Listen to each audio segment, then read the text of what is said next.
Welcome back to another episode of the Daily Flip podcast. I'm your host, Alex, and today we're going to be flipping through 3 of the top stories, all of them pertaining to America versus other countries and how we deal with systems in other countries and if the American system is better.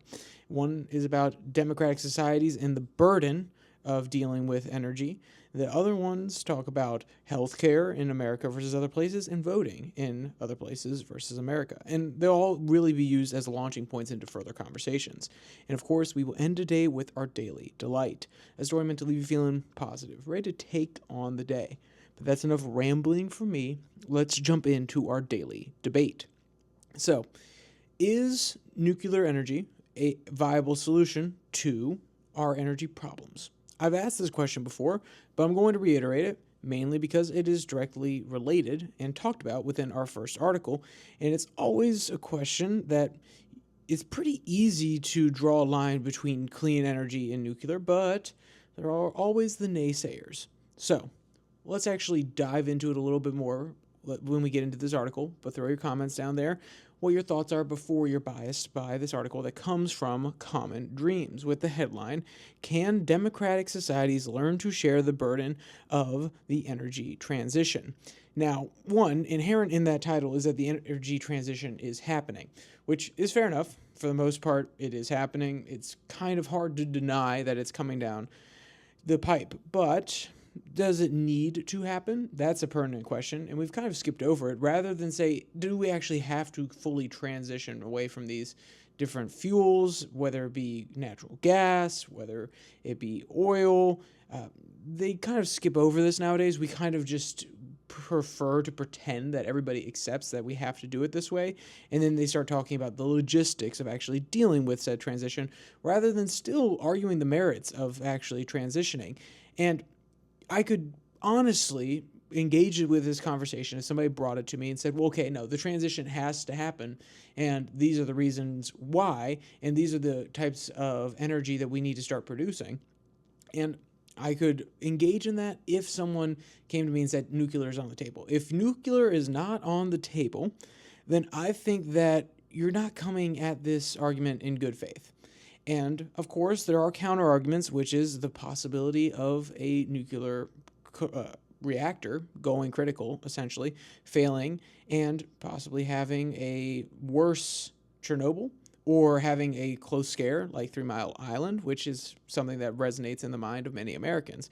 I would also argue maybe you should look at Finland, where they have built large nuclear facilities underground. They basically built it into mountainsides in order to be able to contain the waste at the location as well, but also in case anything does happen, they can easily collapse the facility and then keep some of the more dangerous radioactivity that would be spat out by the reactor going critical underground, and therefore actually mitigate any negative effects that could happen. And there are plenty of examples of trying to do these technologies in safe ways. So when we just throw nuclear out of the window, I feel as though we do this conversation a lot of injustice.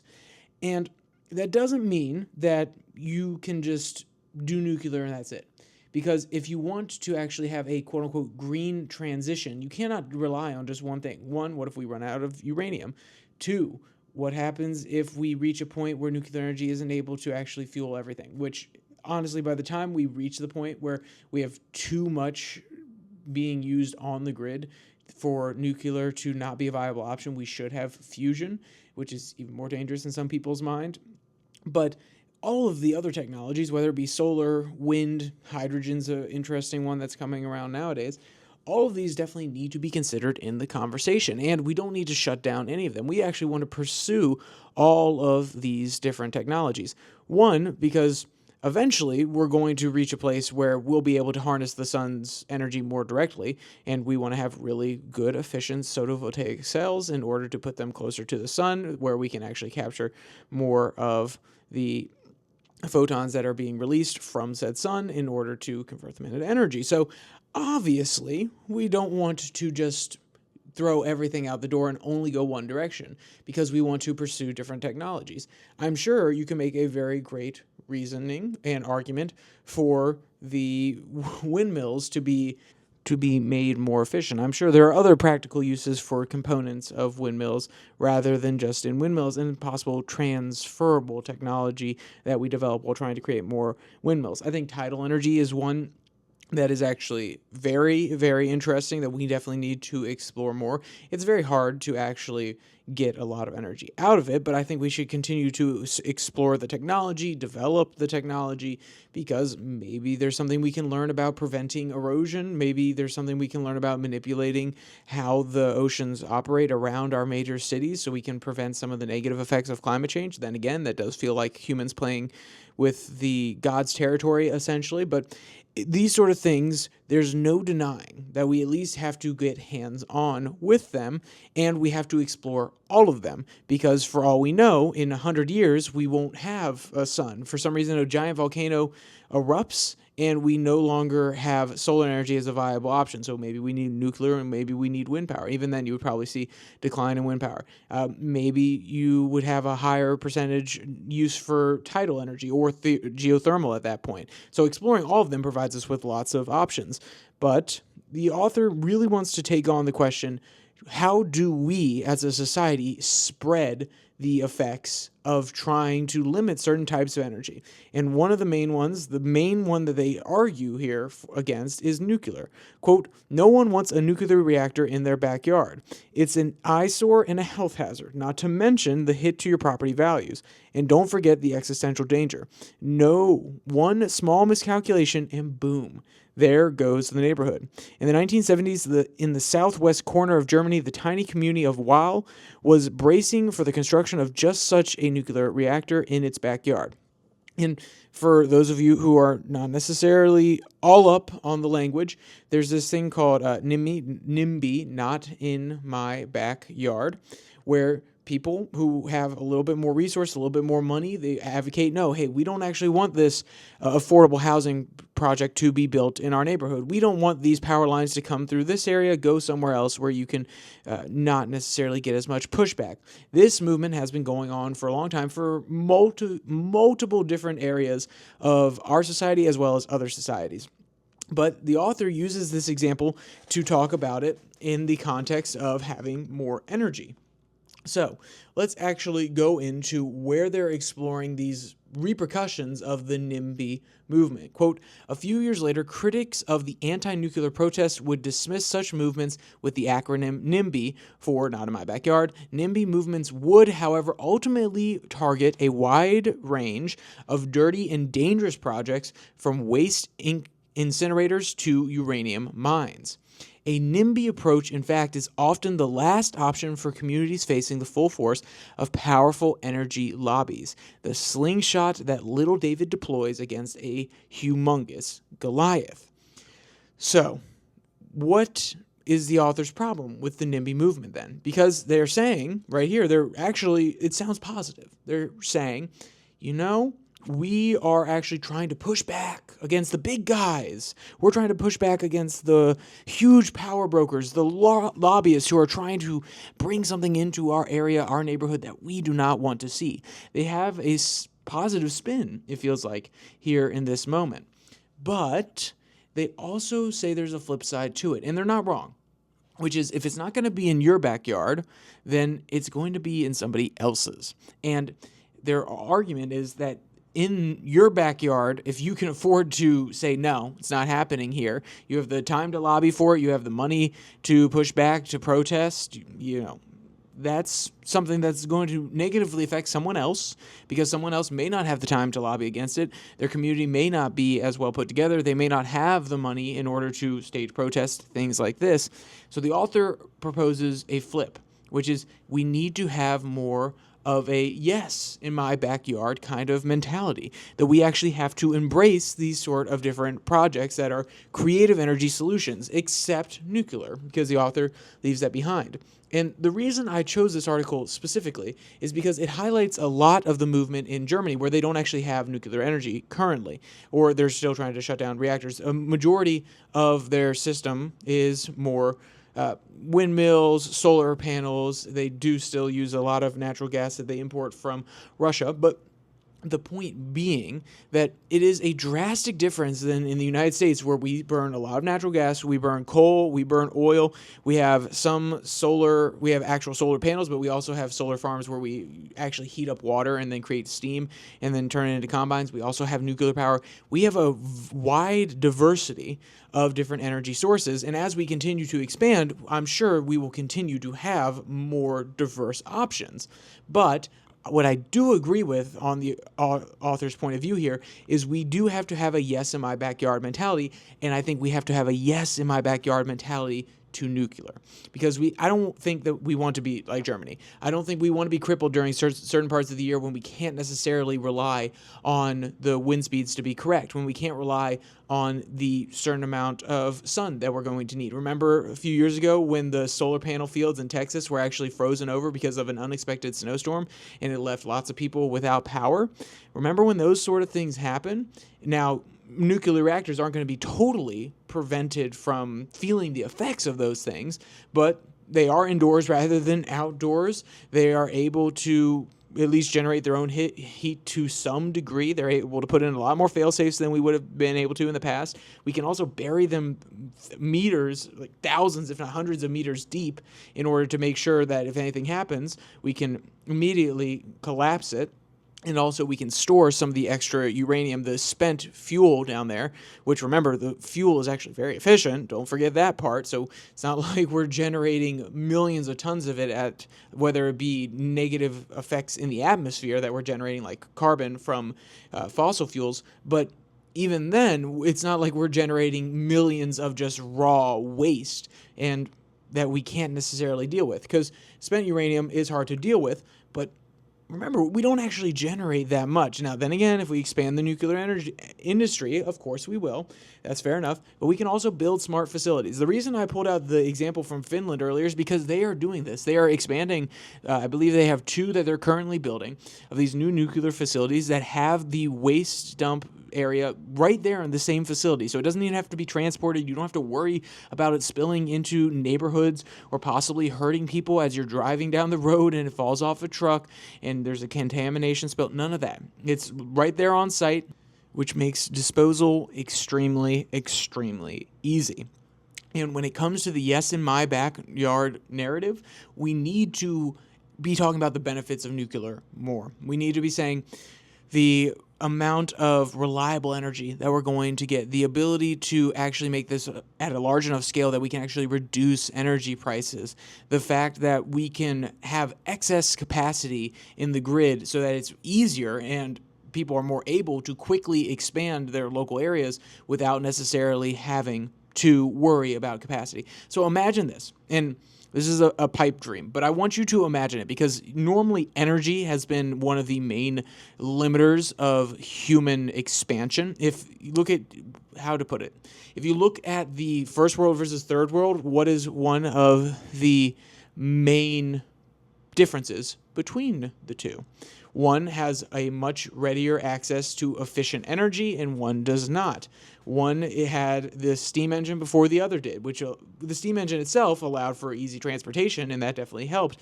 But the transportation being faster is enabled by more efficient and better use of energy. So energy has been a limiting factor for a long time. So imagine a world where every single U.S. city has a nuclear reactor. Not multiple cities on one grid. Every single city has a nuclear reactor, and it can hold possibly double. And then again, LA might need like 3 of them. New York might need multiple of them as well. I'm not trying to pretend as though that, it instantly solves everything, but every city that's on the up and coming, they don't necessarily have to expand their grid. They have excess capacity that they can funnel off to other locations, whether it be industrial parks, whether it be data centers nowadays, a really popular one. And imagine that when they have to expand the city, when they have to add more residences, they don't necessarily have to find new ways to source electricity and therefore spend too much time worrying about that, but rather they already have an excess supply ready to go from a nuclear reactor that is basically falling within their municipality. Now, it's a pipe dream. There are lots more logistics than that, but this is something that I think we should embrace. I agree. Now, that nuclear reactors don't necessarily look the prettiest, no doubt about that. But do you want something that looks the prettiest, that looks the most gorgeous, or do you want something that actually makes your life easier, that allows you, your children to progress, that you can rely on the fact that you can get home and you'll be able to turn on your AC, turn on your heat, depending on where you live, depending on what kind of day it is, that your kids will be able to be comfortable, that you will be able to actually recharge your electric car, because apparently we're going to be all electric here in the future, depending on what you believe. I think that we have to prepare for the fact that it is unrealistic to put the burden solely on any of these other green technologies, and nuclear needs to be a part of this equation. But that's enough ranting about our green policies moving into the future. I want to jump to a second article that comes from the National Review. The headline reads, "Progressives Against Progressive Medical Innovation."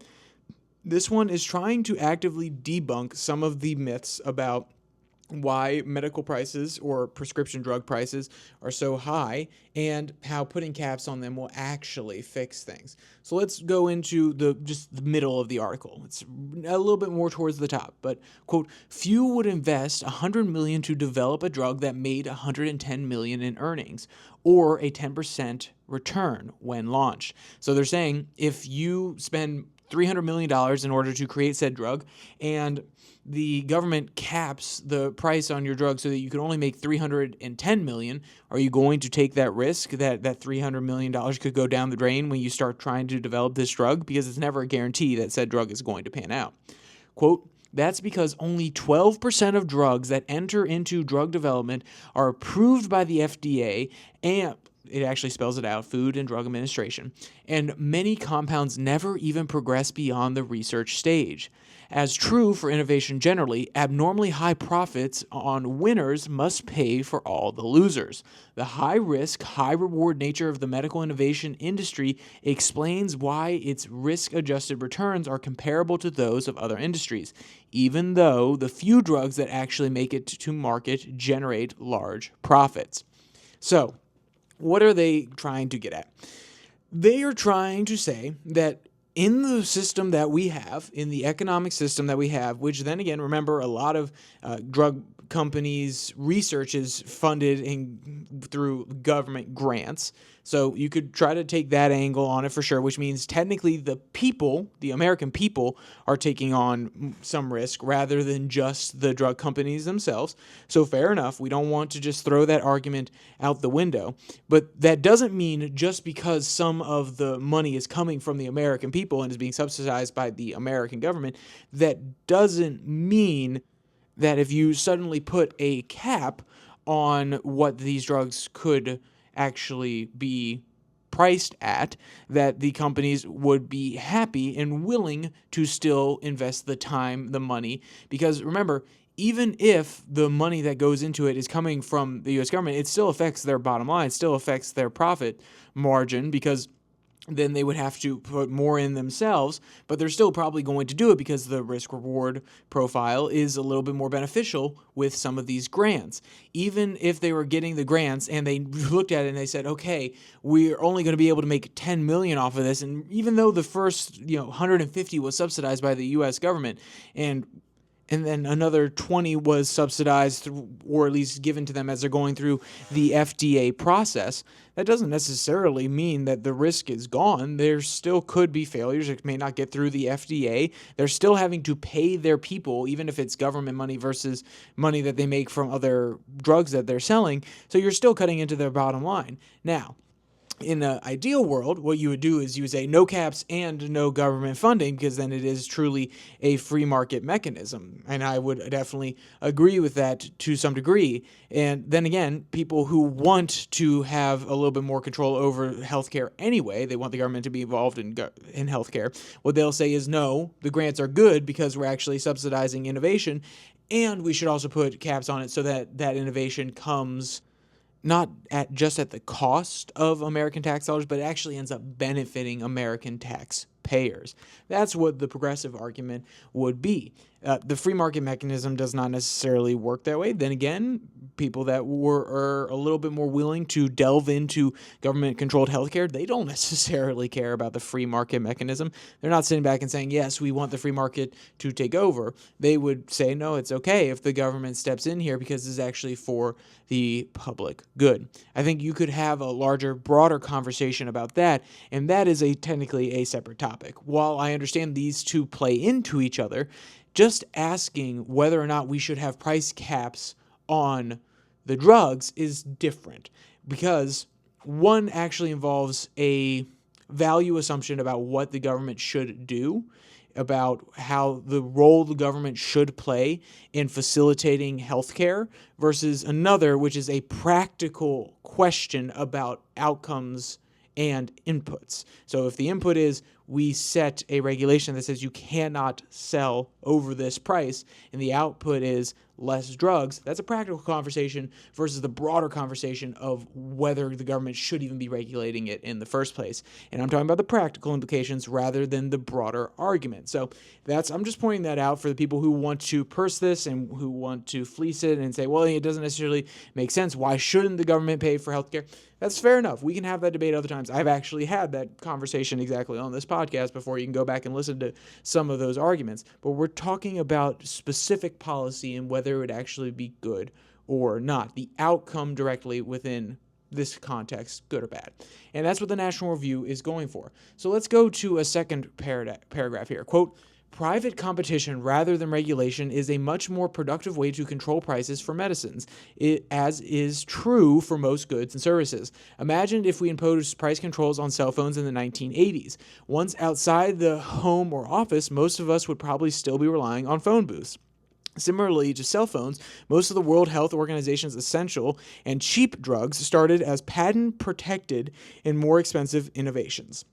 So the reason I bring up this in particular is they are asking us to imagine a situation that, one, we don't know if it would have happened. We can speculate all we want, but basically they're projecting what they believe would happen onto history and saying, oh, well, look at that, if it had happened this way. I think that argument actually falls flat on its face, at least trying to draw an analogy like that. But I think the interesting tidbit that they leave at the end is important, which is most of the World Health Organization's essential and cheap drugs started as patent-protected and more expensive innovations. This is actually a good thing about the way that we have our patent process and our public domain / public property / general. So how should I say? A patented drug versus a general use drug. I think the system actually works great. You create a system by which, and this is government controlled, so I understand I'm kind of buying into the government idea, but even then, it's actually more of an argument about when it's private property rather than just government regulation about medicine, which is when you create something that is good for the society and we want to encourage people to do that, we allow them to have a patent or a copyright in some cases on this certain material for a certain period of time, and that encourages them for the 10 years, the 15 years, that encourages them to actually create the product because they are able to benefit from the works, from the hours upon hours that they have put into developing this new drug, to developing this new product, developing that sham wow that everybody loves. And we provide this protection for a certain period of time. It is enforced by the government. We go through the courts in order to protect your property rights. And then, after a certain period of time, it becomes a generic. In the drug world, at least, almost anybody can actually use the compound. It is no longer patent protected, and then it becomes a lot cheaper. So it encourages companies on the front end to put in a lot of work, to really take on a lot of risk in order to have a well-paying drug that they put out on the market, and yet over time, as it becomes a general use / it would be more generally beneficial to the society to have this be cheaper, and it's not just for a certain segment of the population, it's not just for the people who are rich, but everybody can use it, then I think that makes some sense, at least in my mind. Now, I understand. People would say, well, no, it's still my private property. I came up with it. I put my time and energy into it. That's fair enough. And I think you could honestly win me over on some of those private property arguments. But if you're going to have a system that is trying to encourage high risk, but yet also encourage people to share their ideas once that time is up, and actually basically force their hand by saying no longer something that you only hold the patent to, then I think that is a good system. Now, whether or not I'm being biased towards what exists, whether or not I am missing the part where no, it's my private property, I put in all the time and effort into it, or whether I'm missing the part where no, you shouldn't have any right to it because the money that is using it, that you are using to fund it, is coming from the government. Those are all specific nuances that fall outside the purview of where I'm going with this today, and you can argue them. You can put them in the comment section. Love to go back and forth. Love to have an engaging conversation. But this is actually me arguing for the middle. This is arguing for what we have to some degree, with a few exceptions, especially the process where you just have a new time release, or you add one extra component and you're able to basically get a new patent in order to hold over the old one. You're able to recertify it. That part is a little bit more tricky. I don't know patent law as well as I probably should. So if you do know patent law, put it down there. I'd love to hear some of the nuances because I've read about it before, but I'm sure there's someone who has spent hours upon hours doing a thesis about this. And if you stumble across it, please enlighten me down in the bottom with those comments. All right, so let's jump to our last article that comes from Business Insider. The headline reads, "I voted in France and the UK.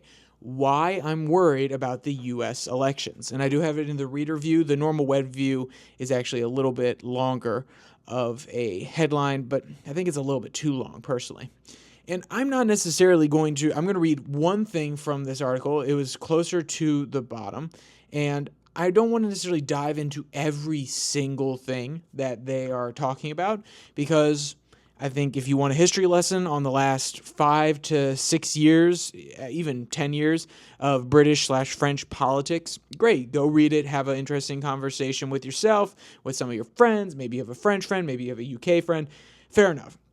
But the point that I actually think is more relevant is when he starts to get down to why or what we could be seeing here in America and why we are seeing it. So let's read this paragraph. Quote, "In Europe, observers like me are worried about what his leadership would mean for foreign policy." So this is talking about Donald Trump. "In today's turbulent world, Trump's victory would galvanize European politicians like Le Pen and Farage and their supporters. Populist politics may not have won their national elections, but the most powerful nation in the world and its leader are behind them, normalizing their rhetoric." End quote. And that is actually something that I agree with. And when I say normalizing their rhetoric, that doesn't mean that their rhetoric isn't necessarily wrong, but I definitely agree with the statement, which it was seen at first that Brexit, actually projected what was going to happen with Trump. Or inversely, it's a really interesting back and forth conversation about which nation actually predicts which. Some people make a lot of arguments that the UK actually fell before the U.S. did in its conservative politics era and actually predicted what was going to happen here in the United States. And then some people projected that actually Trump's rise was something that projected the rise of someone like Boris Johnson and Le Pen. So Boris Johnson in the UK, Le Pen in France. So it's fascinating, the back and forth push and pull. But I definitely agree that if Trump gets in, it's actually a vindication of all the other populist leaders around the world who have done the exact same, who have run on similar policies all across the West, and even in places like India with Modi. And Modi's been around for quite some time now. It's not just a Trump phenomenon, but it's definitely a consideration. And we have to wonder, is this a worldwide populist movement? Is it only contained to the West? We need to keep analyzing this, because if there is a worldwide populist movement, maybe we really need to ask the question, why? Doesn't mean I agree with everything populists say, but if you have you know what? Let's actually go to an analogy for this to make a little bit more sense. Let's say that you run a pizza shop, and you've been running it basically as a head-down dictatorship for a very long time. And you have a set of employees who are very content with the way that things are. They're okay to just go with it. They've been there with you. They buy into the system. And then you get a new bunch of employees. And they come in and they say, you know what? This isn't necessarily working for me. And you could say, well, you know what? No, they just don't understand. But you start to notice that some of the sentiments of the new employees actually resonate with the old employees. Then again, they don't buy into everything, but they buy into some of what they're saying.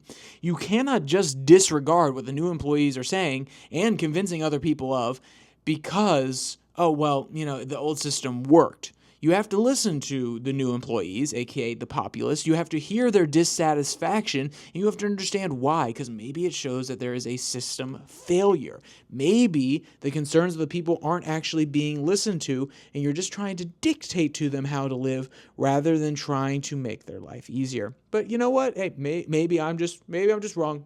Maybe I just don't understand, which is fair enough. So, with that said, let's jump into our last article. It's our Daily Delight. It comes from Woo Globe. Dog hilariously tries to escape toothbrush by disappearing in the cushions. And this guy, when I first read it, I was like, no way. And he really does. He sticks his nose in the cushion. He's like, no, go away. I don't want to brush my teeth. It's a really cute video, and it will be linked in the description below, that like and subscribe button, just like all the other articles from today. If you want to check them out, go down there in the description. Also, if you want to find the podcast on Spotify, Pocket Casts, or Podvine, all the links are down there. If you're listening on the RSS feed, come on over to the YouTube channel. Love to have you. And if you want to hear the international news segment, 6 and 6, it's 6 stories from around the world in 6 minutes or less. That also comes out on Tuesday and Thursday over at the RSS feed and on the YouTube channel. And if you want to hear some unstructured, random stuff that I just think off the top of my head that is not necessarily fully formed and could very well be revised, and I may revoke it in 20 years when I come back and say, maybe I was a little stupid at that point. Go listen to the Twitter tirade over at the Twitter handle at your DailyFlip. So with all that said, there's only one more thing to say. Stay safe, don't die.